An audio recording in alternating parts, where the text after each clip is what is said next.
యేసుక్రీస్తుకు శిలువ వేసిన రోజును గుర్తు చేసుకుంటూ క్రైస్తవులందరూ గుడ్ ఫ్రైడే పండుగను జరుపుకుంటారు.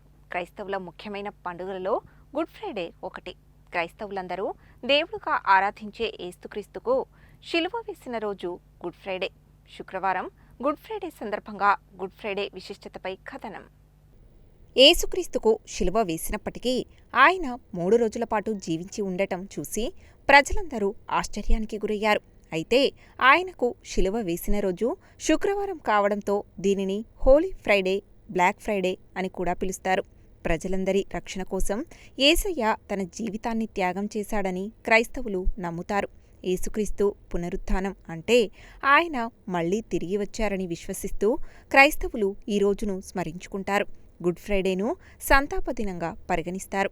ఆ సమయంలో క్రైస్తవులు ఎలాంటి వేడుకలు, ప్రత్యేక విందులు నిర్వహించరు.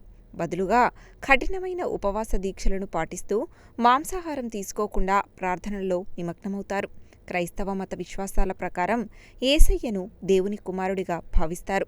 ప్రపంచంలో నెలకొన్న చీకట్లను తొలగించడానికి ఆయన భూమిపై అవతరించాడని నమ్ముతారు. అయితే యేసు చేస్తున్న ప్రయత్నాలను యూదులు అడ్డుకున్నారు. తమ ఆధిపత్యాన్ని కాపాడుకోవడానికి యేసయ్యను వ్యతిరేకించారు. అక్కడితో ఆగకుండా చివరకు ఆయనను శిలువపై వేలాడదీశారు. ఆ సమయంలో కూడా యేసయ్య ఇలా అన్నారు, దేవా, వారు ఏం చేస్తున్నారో వారికే తెలియదు, కాబట్టి వారిని క్షమించు అని ప్రార్థించారు.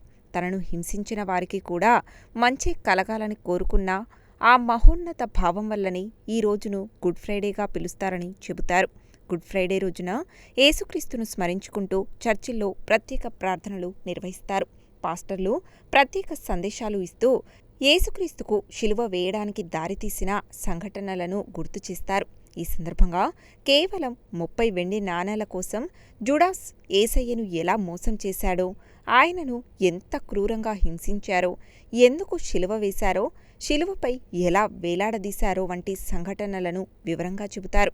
అనంతరం క్రైస్తవులు ఆ దేవుడిని స్మరించుకుంటూ ప్రార్థనలు చేస్తారు.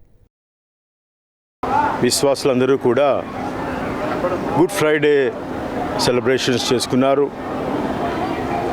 మరి కథడ్రల్ చర్చి నుంచి ఈ మరియా గుట్ట పుణ్యక్షేత్రం వరకు కూడా శిలువ యజ్ఞాన్ని ప్రదర్శించారు. దీని ద్వారా యేసుప్రభు 2000 సంవత్సరాల క్రితం చేసినటువంటి ఈ శిలువ యాగం నేడు స్మరిస్తూ ఆ యజ్ఞం ద్వారా ప్రభు లోకానికి అందించినటువంటి రక్షణ భాగ్యాన్ని స్మరిస్తూ ఉన్నాం. ప్రభు లోకరక్షకుడు అన్నటువంటి వాస్తవాన్ని మనం గ్రహించాలి. రెండవది, ఆయన మరణం ద్వారా ఈ లోకానికి జీవం పోస్తూ ఉన్నాడు, మనుషులకు జీవం పోస్తూ ఉన్నాడు. ఈ విధంగా ప్రపంచంలో శాంతి సత్యాన్ని, ప్రేమ సత్యాన్ని, శాంతి సమాధానాన్ని, ఐక్యతను ప్రకటిస్తున్నాడు. ఆయన చూపించినటువంటి బాటలో మానవ జాతి నడవాలని ఆయన అభిలషిస్తూ ఉన్నాడు.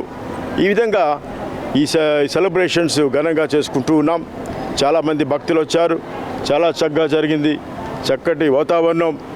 ఈ విధంగా ధ్యానించుకోవటం మా అందరికీ కూడా చాలా సంతోషంగా ఉంది. క్రీస్తు ప్రభువే లోకరక్షకుడు అన్నట్టుగా మనందరం కూడా జీవించాలి, జీవింపచేయాలి, ప్రేమించాలి, ప్రేమింపబడాలి.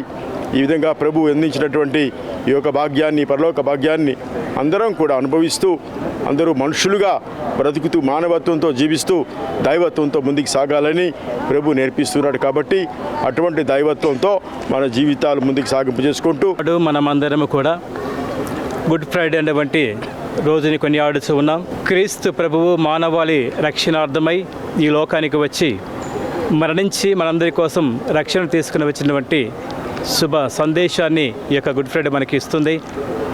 ప్రపంచ శాంతి కోసం, ప్రపంచం సమానంతో జీవించాలనే ఉద్దేశంతోనే క్రీస్తు ప్రభు లోకానికి వచ్చి ఉన్నారు. ఆ ఉద్దేశం నిమిత్తమై శిలువపై ఈనాడు మరణించి మన అందరికీ, ప్రతి ఒక్కరి నిమిత్తం, ప్రతి జాతికి, ప్రతి ప్రజకి కూడా నేను రక్షణ సందేశాన్ని ఇచ్చినటువంటి క్రీస్తు ప్రభువు అందరినీ కూడా శిలువని ఆకర్షిస్తూ ఉన్నాడు, ఆకట్టుకుంటూ ఉన్నారు. నేను శిలువపై ఎత్తబడినప్పుడు అందరూ కూడా నా వైపు ఆకర్షించబడుతూ ఉంటారన్న సందేశాన్ని ఇచ్చినటువంటి క్రీస్తు ప్రభు ఈనాడు మరణించి నిజంగా ఈరోజు మనకి రక్షణ భాగ్యం కల్పించినందుకు చాలా సంతోషం.